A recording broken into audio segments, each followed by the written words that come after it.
Hey, did you happen to see Conor McGregor? He had that press conference with Diaz. Some water bottles were thrown in. The commission finally ruled he got fined $150,000. Yeah. I mean, I respect Conor a lot. I respect the hustle. I'll never knock a man's hustle. I personally, I don't think I think he's going to come into this fight with Alvarez.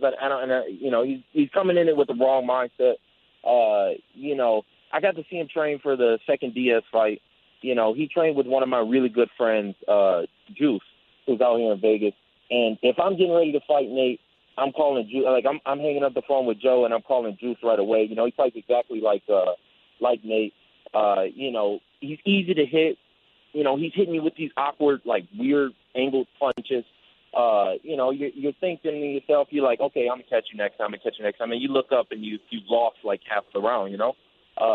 And the first time they sparred, Juice touched him up. The second time, McGregor just whooped his ass. He made the correct adjustments. So I thought that he was approaching the Diaz fight in the right way. He was bringing out the right training partners. He was doing the right stuff. For this fight, I don't think he's doing it. I don't think he has enough time to get ready and prepare right. And I think he's going to overlook Alvarez. Alvarez is one of those guys. You look at him and you look at his skills individually, and you say he's not really good at one thing, but the son of a bitch can fight, and he's going to win fights. And I think if he overlooks him, he's going to get his ass whooped. So yeah. If I'm a betting man and I was going on betdsi.com, I throw my $10 on Alvarez to beat him. You're a good man, and thank you for that plug. But I hear what you're saying there, and I'm curious about that fight too, because Conor is the real deal. My days of thinking, well, he talks a little better than he fights, they're done. He's the real deal, but so's Eddie. I mean, this is world champion versus world champion. I don't know what's going to happen, but nobody's kicking Eddie Alvarez's ass. Nobody is running over Eddie. No, they might go bell to bell and look to the judge's decision or something happens. And there's guys that can beat him. But there's nobody steamrolling Eddie Alvarez. Never has been. That's never happened, and it's not happening in this next fight either.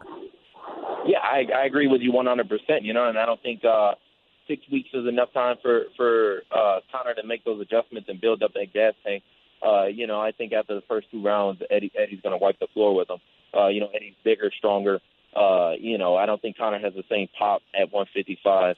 There's no way that I see Conor winning this fight. So, I think it's a dumb fight for him. But hey, he loses, he goes back down to featherweight and say, hey, I gave it a shot. He makes a couple bucks off of it. Yeah, or he walks away. I mean, that guy could walk away at any point. He's one of those guys. You never know how long Conor's going to fight. I have a feeling it's going to be for a meaningful period of time, but he does have some options. He's a marketable guy that's got a different, unique set of skills. He could walk away at any point. That's a unique spot to be in.